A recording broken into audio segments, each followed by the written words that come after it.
Kilka dni przed obchodami odzyskania przez Polskę wolności po upadku komunizmu i w chwili obecnej stoję obok pana, który wtedy był młodą osobą, tak jak ja dzisiaj, i te czasy przeżył na własnej skórze.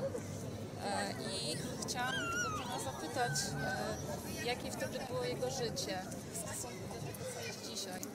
Jak wyglądała jego wolność, kultura, jak tę kulturę wyrażał?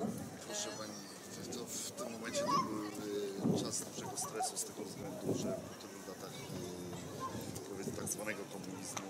Polska szykowała się do odzyskania wolności. Nie było wiadomo właściwie co dalej będzie. Był duży stres z tym związany i bardzo duże nadzieje. Że więcej myśleliśmy wtedy, że jakby to powiedzieć, mieliśmy pełni ducha i wiary w to, że nam się całe życie polepszy, że to co stare przeszło już i nastąpi. Czyli od pani też młodszym się podstawy do tego, żeby wiedzieć, czego nie robić w przyszłości.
Zostają aresztowani.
Wszyscy Polacy będą nas rozliczać z każdego słowa i z każdej decyzji.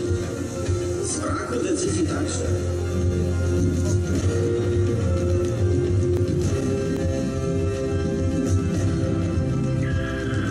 We don't need no education. We don't need no thought control.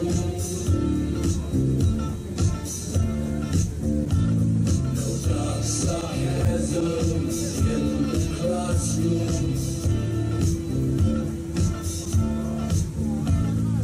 teacher leave them.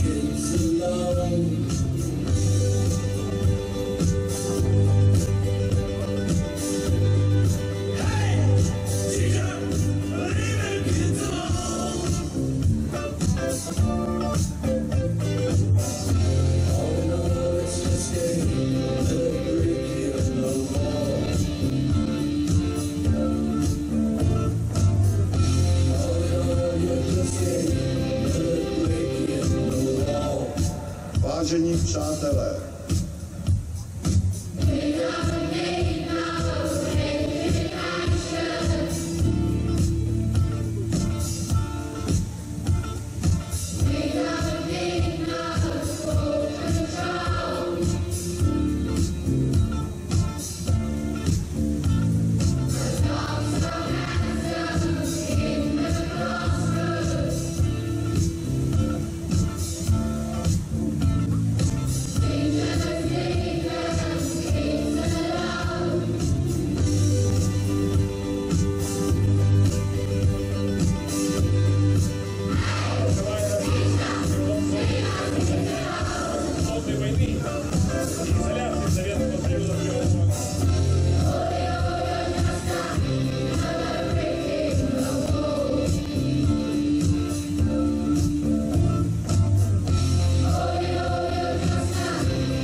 czerwca 1989 roku. W wyniku rozmów przy okrągłym stole odbywają się w Polsce pierwsze, częściowo wolne wybory do Sejmu, które są wielkim zwycięstwem Solidarności. Odzyskujemy wolność bez rozlewu krwi, a nasza odwaga i determinacja uruchamiają zmiany ustrojowe w całej środkowo-wschodniej Europie. Od tamtej pory możemy budować silną, demokratyczną i nowoczesną Polskę.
Świętujemy dzisiaj upadek komunizmu w Polsce. Był Pan narratorem tutaj w czasie przekazu i chciałam zapytać, co by Pan powiedział o tym wydarzeniu? Czy było ono wartościowe dla Polaków? Jak Pan uważa, jak społeczeństwo je odbierze? Mnie się wydaje, że najgłębszy sens jest realizować takie spektakle, które w dość syntetyczny sposób przypominają, uświadamiają, przywołują naszą historię. Bo to się tylko tak wydaje, że wszystko o wszystkim wiemy, że wszystko jest oczywiste. No nie jest oczywiste, bo to za kilka lat szczegóły, drobiazgi, twarze, nazwiska, miejsca, zdarzenia zaczynają się zacierać, zamieniać miejscami. Bohaterowie przestają być bohaterami, czasami tak bywa. Wrogowie przestają być wrogami. A to trzeba precyzyjnie sobie i współczesnym przypominać, bo to jest fundament takiego naszego codziennego życia, takiego naszego sensu tu i teraz. Taka świadomość historii, świadomość tradycji. Tak mi się wydaje, to jest dobry handicap do budowania przyszłości.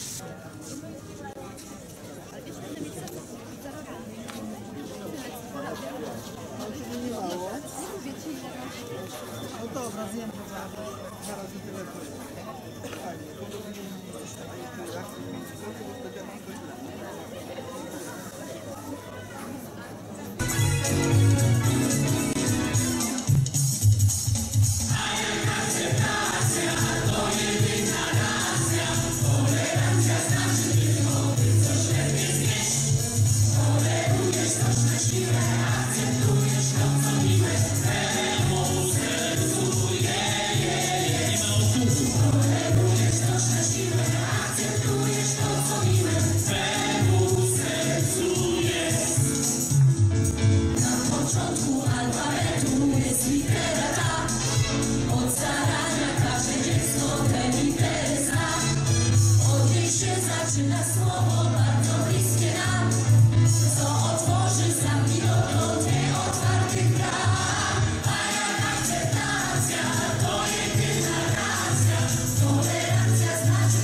Myślę, że przez 25 lat, które przeżyliśmy i nerwowo, i pięknie, i spokojnie, wydarzyło się w Polsce bardzo dużo, mimo że ciągle wydaje się ludziom, że za mało.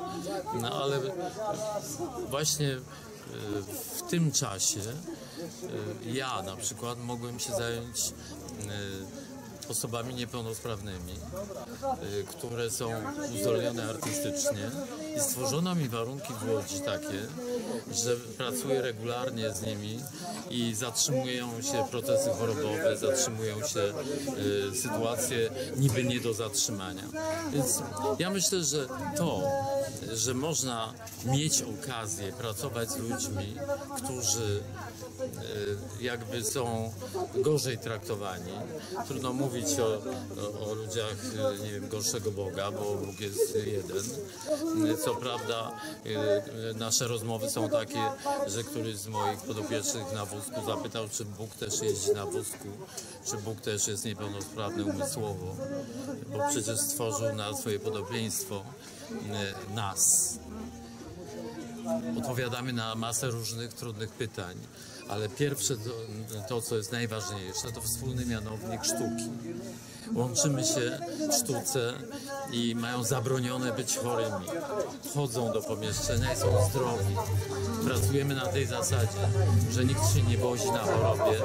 Każdy po prostu chce śpiewać o sobie, o tym, co go otacza. I to powoduje przekonanie świata do nich, że to nie są ludzie zdani na nieszczęście. Po prostu ludzie, którzy szukają furtki do ludzi. I na tym polega moja praca. I myślę, że jeżeli 25 lat Polski, która być może nie jest doskonała, to dla mnie doskonałością jest to, że mogę osiągać takie wyniki z ludźmi, którzy mają najgorzej. Tu nie chodzi ani o pieniądze, ani o autostrady, ani o nic. Po prostu mają okazję powiedzieć coś o sobie dla ludzi. My jesteśmy taką tubą ich chęci wypowiedzenia się, czego oczekują, co jest dla nich kochane, co nie. I myślę, że następne 25 lat, jak mi zdrowie pozwoli, będziemy robić to samo, a oni będą zdrowi i szczęśliwi. Więc chcielibyśmy zaśpiewać piosenkę Tęcza nad Europą.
Myśmy się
Jak Polska teraz wygląda Pana zdaniem po 25 latach od odzyskania wolności? Bardzo dobrze, bardzo dobrze. Idziemy do przodu. 25 lat temu to było zupełnie inaczej. Park był ten sam, drzewa te same, ale ludzie byli inni. I to jest znamienne, że czujemy się wolni i że świat wydaje się piękniejszy i lepszy i stworzony bardziej dla ludzi. I 25 lat, w tym czasie ja byłem 15 lat za granicą, więc tym bardziej widzę szaloną różnicę, jaka jest od tamtych lat. Głosowałem 4 czerwca w Paryżu z całą rodziną. Byliśmy wszyscy bardzo wzruszeni. No a potem stał się cud, bo to jest cud.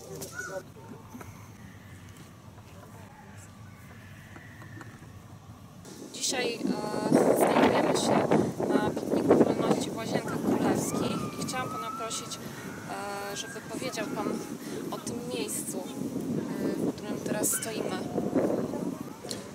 No, znajdujemy się przede wszystkim na jednej z najpiękniejszych łąk, które znajdują się w Łazienkach Królewskich. Specjalnie to miejsce zostało wybrane, żeby przedstawić tutaj 5 skrzydeł, które zostały zaprojektowane przez pana Rafała Olbińskiego, czyli jednego z najwybitniejszych plakacistów polskich.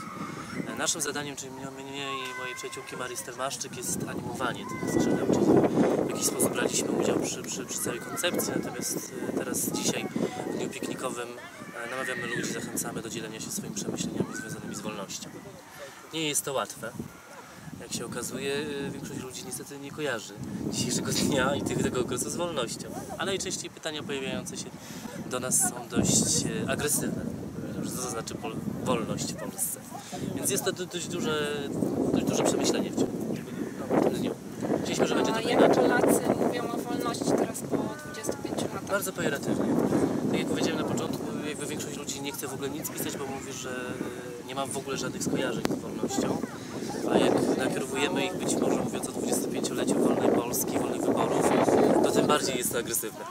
Więc ten dzień jest na pewno jakimś takim do przemyślenia. A jeśli chodzi o Polaków młodych, starszych, to którzy lepiej się wypowiadają? Młodzi, na pewno dużo bardziej młodsze osoby. Starsze osoby wchodzą w dyskusję bardziej polegającą na tym historycznym. Natomiast najciekawsze jest to, że osoby z innych krajów, czyli na przykład z Wielkiej Brytanii czy z Rosji, które tutaj też przychodzą, kompletnie się dobrze bawią. Aha. Czyli u nich jakoś bardziej ta świadomość, wolność kojarzy się z pewnymi emocjami, z pewnym stanem umysłu, niekoniecznie z tym, czy wybory były na pewno, padło nawet takie słowo, czy wybory na pewno były autentyczne, czy nie były jakieś tam oszukane. A ktoś mówił coś na przykład na temat Ukrainy? Nie, nikt. Kompletnie nie. Natomiast w większości przypadków są to rodziny, które się tutaj też fajnie odnajdują. Osoby takie typowo zewnętrzne, pojedyncze, bardzo się krępują. Myślę, że będą musiały płacić za to podpisanie, ale ku naszemu zdziwieniu nie cieszy się ta akcja aż tak wielką popularnością, jak myśleliśmy. Ludzie się boją podchodzić i powiedzieć, co myślą. Słowo, co myślisz, już powoduje, że się gdzieś blokują. Czy te skrzydła wolności po tym, jak Polacy je podpiszą, będą gdzieś pokazywane? Tak, one później wędrują, przez jakiś czas będą stały pod starą Kortegardą, czyli niedaleko pałacu na Wyspie. Później będą wykorzystywane przy różnych akcjach, jako egzemplarz wystawienniczy. Dobrze, dziękuję. Negatyw. Na niebie burym chmurka jeszcze bardziej bura, z czarną obwódką słońca. Na lewo, czyli na prawo, biała gałąź czereśni z czarnymi kwiatami. Na twojej ciemnej twarzy jasne cienie. Zasiadłeś przy stoliku i położyłeś na nim poszarzałe ręce. Sprawiasz wrażenie ducha, który próbuje wywoływać żywych. Ponieważ jeszcze zaliczam się do nich, powinnam mu się zjawić i wystukać. Dobranoc, czyli dzień dobry. Żegnaj, czyli witaj. I nie skąpić mu pytań na żadną odpowiedź, jeśli dotyczą życia, czyli burzy przed ciszą. w parku. Ojej, dziwi się chłopczyk. A kto to ta pani? To pomnik miłosierdzia czy czegoś takiego, odpowiada mama. A dlaczego taka pani taka poobijana? Nie wiem, odkąd pamiętam, zawsze taka była. Miasto powinno coś z tym w końcu zrobić, albo wyrzucić gdzieś, albo odnowić. No, już, chodźmy dalej. Przyczynek do statystyki. Na 100 ludzi wiedzących wszystko lepiej, 52. Niepewnych każdego kroku, prawie cała reszta.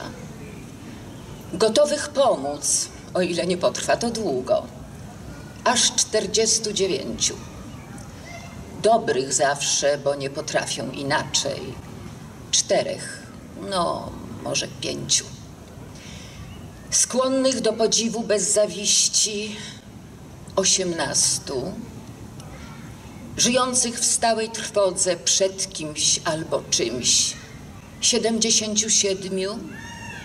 Uzdolnionych do szczęścia, 20 kilku najwyżej, niegroźnych pojedynczo, dziczejących w tłumie, ponad połowa na pewno, okrutnych, kiedy zmuszą ich okoliczności, tego lepiej nie wiedzieć, nawet w przybliżeniu, mądrych po szkodzie, niewielu więcej niż mądrych przed szkodą, niczego nie biorących z życia oprócz rzeczy, 40, chociaż chciałabym się mylić, skulonych, obolałych i bez latarki w ciemności, 83, prędzej czy później, godnych współczucia, 99, śmiertelnych, 100 na 100.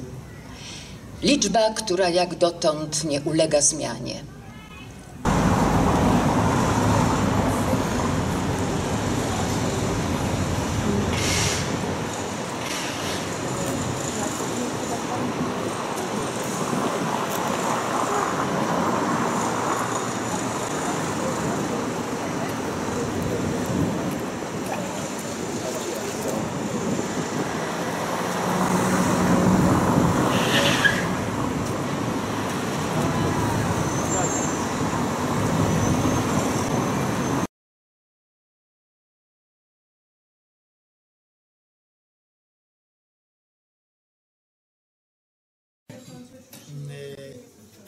Nie wiem, czy to nie Obama powiedział, że wolność to jest słowo polskie, to dobrze brzmi po polsku. Bo tak się dziwnie dzieje, że w Polsce to jest najbardziej ulubione słowo wolność. Nawet mamy takie powiedzenie, takie przysłowie, które tak często między chłopakami powtarzaliśmy: musisz to zrobić. Musi to narusi. W Polsce jak kto chce. To jest takie powiedzenie. Więc nic dziwnego, że jak się rozmawia z Polakami, to wolność odbierają pozytywnie. No a dzisiaj wolność nie wystarczy. To jest jakby tylko początek wszystkiego. Najpierw trzeba wywalczyć wolność, a potem trzeba z tej wolności skorzystać. Trzeba jakoś zabudować, zagospodarować. No i tutaj mogą być różne zdania. Jak ten Freedom Express pojedzie po Polsce, to będą różne zdania. Jedni powiedzą: wszystko zostało zepsute. Jeszcze raz trzeba zacząć. Inni powiedzą: Polska jest krajem wolnym i bardzo dobrze. Ja przypuszczam, że w tych takich państwach, na przykład pojedzie pani na Ukrainę. No tam jest, oni się wyzwalają, mimo że minęło 25 lat od roku 89, to oni dopiero teraz mają szansę jakoś się wyzwalać z tej takiej pieczy, czy takiej presji, jaką Rosja przez cały czas na Ukrainę wywiera i chciałaby wywierać, a oni się wyzwalają. Także myślę, że oni teraz dopiero mają poczucie tej wolności, no ale to jeszcze, jak powiedziałem, nie wystarczy, bo jeszcze trzeba z tej wolności zrobić użytek, trzeba coś zrobić, to jest dużo trudniejsze. Na Białorusi mieli moment wolności, ale Łukaszenka przyszedł i zahamował ten cały proces, także w każdym kraju będzie to inaczej. To jest bardzo długi okres czasu, 25 lat, były różne momenty, były poczucia takiego wzniosłe, jakieś euforii. Teraz czasami przygnębienie, bo jest kryzys. Różnie będzie, ale w sumie po prostu gdyby nie ta wolność, to w ogóle wszyscy bylibyśmy niezadowoleni. A tak to chociaż mamy trochę zadowolenia, a niektórzy z nas, którzy wolność kochają, to nie wyobrażają sobie życia w takim momencie, w takim kraju, gdzie tej wolności nie ma. Ja w tej chwili może rzeczywiście parę słów na ten temat. Walczyliśmy w Solidarności przede wszystkim również o wolność. Między innymi był to wielki ruch społeczny. No i wreszcie po 1989 roku, od 1989 roku ją mamy. I teraz obserwując to życie polityczne, to muszę przyznać, że jestem po prostu zbulwersowany. Pytanie, jak my zagospodarujemy tę wolność? Mi się wydaje, że trzeba przynajmniej 3 pokolenia chyba minie, zanim rzeczywiście zaczniemy być normalnym krajem. Bo ja tak to odbieram, że my naprawdę jeszcze do krajów zachodnich, gdzie na przykład niedawno w Stanach Zjednoczonych wybory prezydenckie, przegrany prezydent uściska swojego konkurenta i mówi, że za ciebie się będę modlił, żeby ci się udało. Rozumiem, to jest opozycja. Podczas gdy u nas po prostu panuje język nienawiści, niepodawanie ręki prezydentowi. Wybranego prezydenta jestem na zjeździe Solidarności razem z premierem po wyborach wygwizdali moja Solidarność po prostu. To jest właśnie obecne zagospodarowywanie polskiej wolności. Dlatego mówię, że musi to pokolenie 2 co najmniej odejść, żeby wreszcie tutaj zaczęła się jakaś normalność. Akcent mniej pesymistyczny, jeżeli chodzi o mnie i jeżeli dobrze zrozumiałem sens tego projektu, to znaczy, że chodzi chyba o to, co młodzi ludzie myślą o tej wolności, tak? Młodzi ludzie tych różnych krajów byłego obozu sowieckiego, powiedzmy, upraszczając. Myślę, że to jest ciekawa inicjatywa, czy na przykład ci młodzi ludzie mają świadomość, że zawdzięczają wolności takim ludziom jak pan... Ja pan. I czy w ogóle się interesują tym, co się stało 20-30 lat temu, to będzie coś ciekawego. Tyle chciałbym powiedzieć.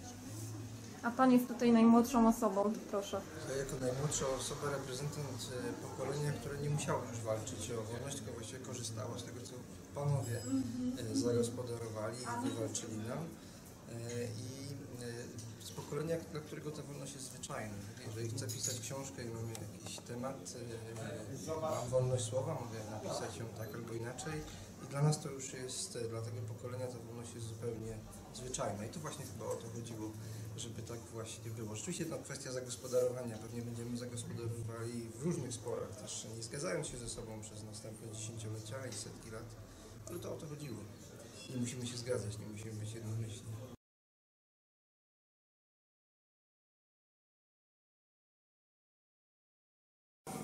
Ja większość czasu tego okresu od lat 82 spędziłem za granicą, w związku z czym widzę wyraźnie tą wolność, a ci, którzy to spędzili większość czasu, no niestety mniej ją widzą, no bo, że tak powiem, ona narastała, u mnie to przyszła gwałtownie po prostu z przejazdem samolotem. Jest moim zdaniem, pod względem wolności jest tutaj więcej niż za granicą, tylko aż wchodząca w anarchię. Tak bym powiedział. A jakie jest Pana zdanie na temat tego projektu Express Freedom, który ma mieć miejsce? Może być bardzo ciekawy projekt. Żałuję, że mój syn się nie załapał. Miał 32 lat. A Pan? Podobny projekt robiliśmy w Europejskim Centrum Solidarności, to się nazywał Solidarity Express. On jechał z Krakowa do Gdańska, konfrontując młodych dziennikarzy i studentów z różnych części świata. Ponad 200 osób podróżowało tym pociągiem. Z II wojną światową, która się w tym kraju zaczęła i jednocześnie z Solidarnością, która doprowadziła do upadku jednego z totalitarnych reżimów. To było niesamowite doświadczenie dla ludzi, którzy brali udział w tym projekcie. Ponad 2 tygodnie bardzo intensywnych spotkań, wymiany poglądów, warsztatów, w których oni mieli okazję brać udział, ale też spotkań z ludźmi z życia publicznego Polski, bardzo ważnymi dla Solidarności, dla odzyskania wolności w roku 80-89. Mieliśmy okazję też potem skonfrontować się z opiniami czy tekstami, które dziennikarze pisali po tym doświadczeniu 2 tygodni. To było fascynujące tak naprawdę doznanie dla nich.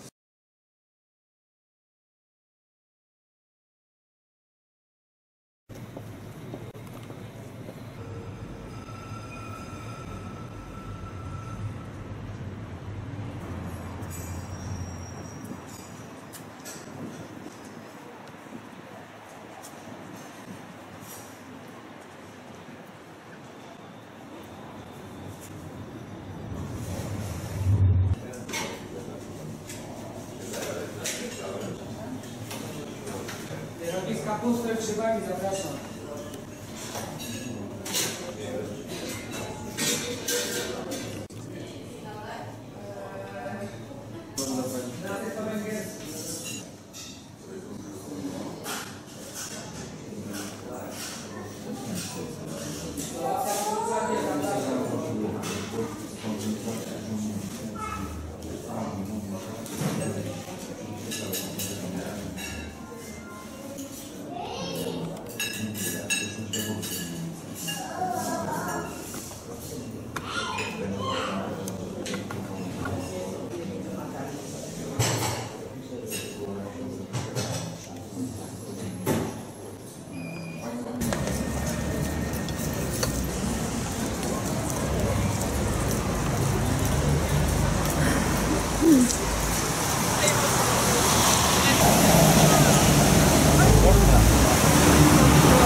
Chwilę i będziemy mieć wszystko.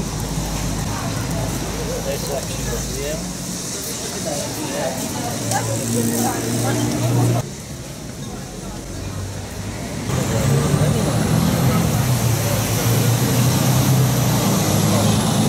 Młody jak